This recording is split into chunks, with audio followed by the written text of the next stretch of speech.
कभी कभी जिंदगी में हमसे गलतियां हो जाती हैं, जानबूझकर नहीं, हालातों के मारे, मजबूरियों में। और फिर हम सोचने लगते हैं, अब क्या भगवान भी हमारा साथ देंगे? जब हमारे कर्म ही सही नहीं रहे तो क्या भाग्य भी हमारा होगा?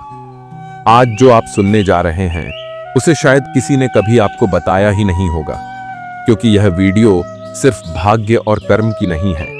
यह उस अदृश्य करुणा की कथा है जो एक पतित को भी उबार लेती है। अगर आज आप टूटे हैं, पछता रहे हैं या खुद को अपने ही कर्मों का अपराधी मान चुके हैं, तो ये वीडियो आपके लिए है। इस वीडियो को पूरा सुनिए, एक पल के लिए भी मत छोड़िए, क्योंकि अंत में जो सच सामने आएगा वो आपकी सोच बदल देगा। विनम्र निवेदन है, इसे स्किप मत कीजिए और अंत तक जरूर सुनिए। यह वीडियो आपके जीवन की दिशा बदल सकता है। सच में यह कथा काल्पनिक नहीं, बल्कि इतिहास में दर्ज एक जीवित प्रमाण है। एक ऐसी सत्य कथा जो यह सिद्ध करती है कि जब कर्म डगमगाने लगते हैं, तब भी भाग्य और भगवान चुपचाप तुम्हारे पीछे खड़े होते हैं। बस तुम्हें थमना नहीं है। यह कथा है अब्दुल कलाम की। तमिलनाडु के एक छोटे से गांव रामेश्वरम में जन्मे एक साधारण नाविक के बेटे। घर में पैसे नहीं थे, संसाधन नहीं थे, और जो सबसे बड़ी चुनौती थी वो थी समाज की सीमाएं। छोटा बच्चा कलाम अखबार बेचता था, सुबह सुबह स्टेशन जाता, लोगों के घरों में पेपर डालता, स्कूल जाता और रात को दीपक की मंद रोशनी में पढ़ाई करता। कई बार खाने को नहीं होता था, कई बार किताबें उधार लेनी पड़ती थीं। कर्म था उसका, परिश्रम। पर भाग्य तो जैसे हर बार परीक्षा लेता था। वो परीक्षा में फेल भी हुआ, एक बार नहीं, कई बार। जब एयरफोर्स के इंटरव्यू में फेल हुआ, तब दिल टूट गया। सोचा, अब क्या बचा है मेरे पास? लेकिन रुका नहीं। उसके गुरु ने कहा, हारने वाले वो होते हैं जो कर्म करना छोड़ देते हैं। तू अगर नहीं रुका तो तेरा भाग्य खुद तुझे ढूंढेगा। और उसने फिर मेहनत की, दिन रात। आज वही कलाम भारत का मिसाइल मैन कहलाया। आज वही कलाम भारत का राष्ट्रपति बना, पूरे देश का आदर्श बना। किसी ने पूछा, सर, क्या आपको लगता था कि आप एक दिन राष्ट्रपति बनेंगे? तो कलाम बोले, नहीं, मुझे तो सिर्फ इतना पता था कि मैं मेहनत करूंगा और ईश्वर पर विश्वास रखूंगा। मैं जो बन गया वो मेरा नहीं, उस परमात्मा का निर्णय है। क्या आपने देखा, कर्म कई बार ठोकर खाता है, लेकिन अगर मन सच्चा है, प्रयास ईमानदार है और आत्मा न झुके, तो भाग्य देर से आता है, लेकिन आता जरूर है। श्री कृष्ण कहते हैं, जब तुम हार मान लेते हो तब मैं भी चुप हो जाता हूं, लेकिन जब तुम कहो, हे कृष्ण, मैं थका हूं फिर भी चलूंगा, तब मैं तुम्हारे साथ चलने लगता हूं। इसीलिए अगर तुम आज किसी बुरे दौर से गुजर रहे हो तो बस रुको नहीं, क्योंकि भाग्य शायद अभी रुक रहा है तुम्हारे साहस को देखने के लिए। और जब वह देखेगा कि तुम टूटा, फिर भी उठा, गिरा, फिर भी बढ़ा, तब वह तुम्हारे चरणों में बिछ जाएगा।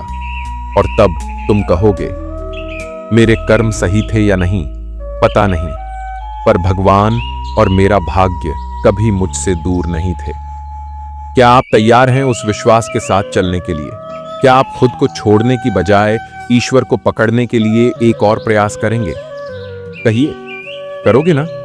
जब कोई कहता है, तेरे कर्म ठीक नहीं थे इसलिए तू आज दुखी है, तो अंदर से एक टीस उठती है, एक चुभन, और हम खुद को कोसने लगते हैं। लेकिन क्या आप जानते हैं, कुछ लोग ऐसे भी होते हैं जिनके कर्म सच में ठीक नहीं थे, जिनसे जीवन में भारी भूल हुई, फिर भी भाग्य ने उन्हें इतना ऊंचा उठाया कि वो खुद आश्चर्य में पड़ गए। श्री कृष्ण कहते हैं, जब तुम अपने पाप को पहचान कर पछताते हो, तो वही क्षण तुम्हारे पुनर्जन्म का आरंभ होता है। तो चलिए आज एक ऐसी कहानी सुनाते हैं जो आपके दिल को झकझोर देगी। ये कहानी है एक ऐसे इंसान की जिसे लोग अपराधी, लुटेरा, अधम कहते थे। वो जंगलों में लोगों को लूटता था, निर्दोषों की हत्या करता था, किसी पुण्य, किसी धर्म का नाम नहीं जानता था। नाम था रत्नाकर। उसका एक ही सवाल था, मैं जो कर रहा हूं क्या यह गलत है? मैं तो अपने परिवार के लिए कर रहा हूं। पर एक दिन एक साधु उसके जीवन में आया और वही साधु उसके भाग्य का दरवाजा खोल गया। उन्होंने पूछा, रत्नाकर, क्या जिनके लिए तू यह सब कर रहा है वे भी तेरे पाप में भागीदार बनेंगे? रत्नाकर हंसा, बोला, हां, क्यों नहीं, मैं उनके लिए ही तो करता हूं। साधु मुस्कुराए और कहा, जा, उनसे पूछ के आ। और जब रत्नाकर गया, मां ने कहा, मैंने तो तुझे जन्म दिया, पाप नहीं। पत्नी ने कहा, मैं तेरा साथ निभा सकती हूं, तेरे पाप में भागीदार नहीं बन सकती। बच्चे चुप रहे, क्योंकि उन्हें समझ ही नहीं था पाप क्या होता है। उस दिन रत्नाकर टूट गया। श्री कृष्ण कहते हैं, जो स्वयं की भूल को देखता है वही सच्चा देखता है, क्योंकि वहां से ही चेतना का द्वार खुलता है। रत्नाकर उसी जंगल में फूट फूट कर रोया। न गुरु था, न मंत्र, सिर्फ पश्चाताप था। और भाग्य खड़ा था चुपचाप, जैसे वह उसी क्षण की प्रतीक्षा कर रहा था। वो साधु कौन था? वो कोई और नहीं, नारद मुनि थे। और वही रत्नाकर आगे चलकर बना महर्षि वाल्मीकि, जिसने रामायण जैसी अमर रचना की। क्या आप सोच सकते हैं, एक लुटेरा, एक हत्यारा, राम के जीवन का सबसे महान ग्रंथ लिखने वाला बन गया। तो बताइए, क्या सिर्फ कर्म से ही सब तय होता है? नहीं, कभी कभी जब कर्म गिर जाते हैं तब ईश्वर खुद उतरते हैं तुम्हारे भाग्य को थामने। कभी कभी जब सब खो जाता है तभी आत्मा को मिलती है पहली पुकार, और यही क्षण तुम्हारे जीवन की सबसे बड़ी करवट का कारण बनता है। श्री कृष्ण कहते हैं, न कर्मों से डरो, न परिणाम से भागो। जब तुम बदलने को तैयार हो, मैं चलने को तैयार हूं। तो अगर आज तुम टूटे हुए हो, अगर तुम्हें लगता है कि तुम्हारे पुराने कर्मों ने तुम्हारा जीवन बर्बाद कर दिया, अगर तुम्हें लगता है कि अब कुछ शेष नहीं बचा, तो बस एक बार भीतर झांको, क्योंकि वहां कोई खड़ा है, चुपचाप, बस तुम्हारे यहां कहने का इंतजार कर रहा है। और जिस दिन तुमने कहा, हे प्रभु, अब मैं तैयार हूं, उसी दिन से भाग्य अपना काम शुरू कर देता है। कभी आपने सोचा है कि भाग्य आखिर आता कहां से है? भाग्य कोई चमकता हुआ तारा नहीं है जो सिर्फ गिने चुने लोगों की हथेली पर गिरता है। भाग्य एक द्वार है जो केवल भीतर से खुलता है। दुनिया कहेगी कि किस्मत किसी और की लिखी होती है, लेकिन श्री कृष्ण कहते हैं, भाग्य उसका साथ देता है जो आत्मा से आत्मा तक चलने का साहस रखता है। रत्नाकर ने न कोई यज्ञ किया, न कोई वेद पढ़े, न कोई चमत्कार दिखाया। उसने बस सत्य के सामने सिर झुका दिया, और उसी झुकाव में उसकी आत्मा ने जन्म लिया। यह वही क्षण था जब उसके भीतर बैठा कर्म हिल गया और भाग्य जग गया। तुम्हारे साथ भी ऐसा ही होगा। आज जो समय तुम्हें तोड़ रहा है, वह समय ही तुम्हारे भीतर छिपे ऋषि को जन्म देगा। आज जो लोग तुम्हें ताना मारते हैं, तेरे कर्म ही ऐसे थे। कल वही लोग तुम्हारे अनुभवों को सुनने के लिए पंक्तियों में खड़े होंगे। आज तुम जिस दुख में हो, कल वही दुख तुम्हारा सबसे बड़ा शिक्षक बनेगा।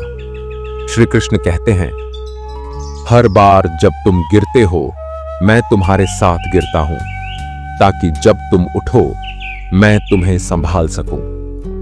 तुम्हारा अतीत चाहे जितना भी गंदा हो, तुम जितने भी अधूरे या टूटे हुए हो, तुम्हारे कर्मों की धूल चाहे जितनी भी मोटी हो, एक क्षण, सिर्फ एक क्षण का सच्चा पश्चाताप, एक क्षण की सच्ची प्रार्थना, एक क्षण की भीतर की पुकार, भाग्य उसी क्षण जागता है। ये जो जीवन तुम्हारा है, ये कोई गलती नहीं है। तुम यहां किसी दंड के लिए नहीं आए, तुम यहां जागने आए हो।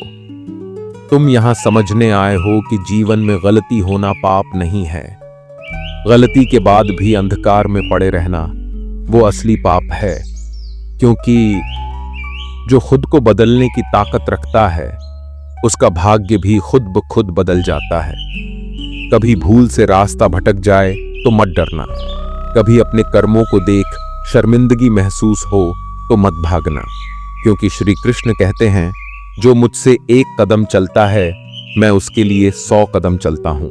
इसलिए रुकना मत, पछताना मत, और सबसे जरूरी बात, अपने ही कर्मों को अपना अंतिम सत्य मत मान लेना, क्योंकि कर्म तो बीज हैं लेकिन चेतना ही असली मिट्टी है।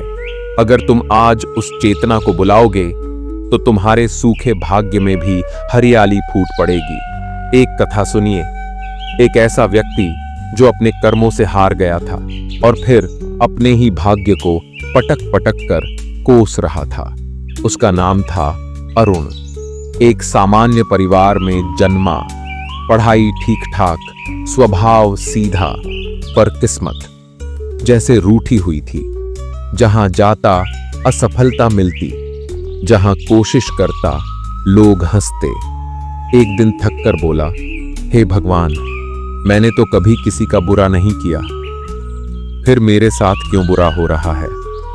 और वहीं बैठे बैठे उसने ठान लिया, अब कुछ नहीं करूंगा, ये दुनिया धोखा है, ये कर्म सब झूठ है और भगवान बस किताबों का नाम है।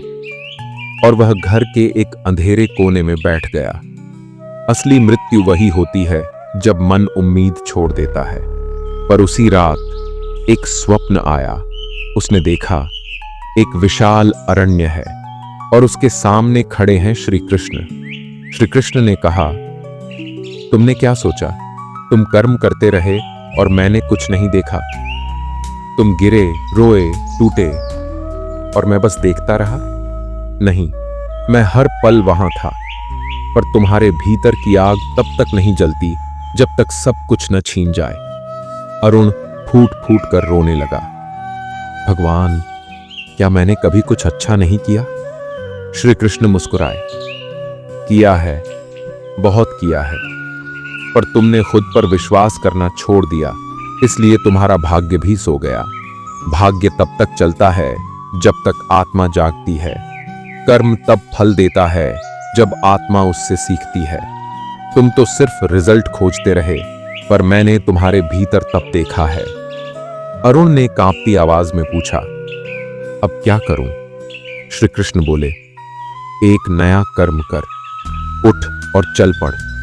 किसी बूढ़े को सहारा दे, किसी भूखे को रोटी दे, किसी रोते को गले लगा, और तब देख तेरा भाग्य दौड़कर तुझे ढूंढेगा।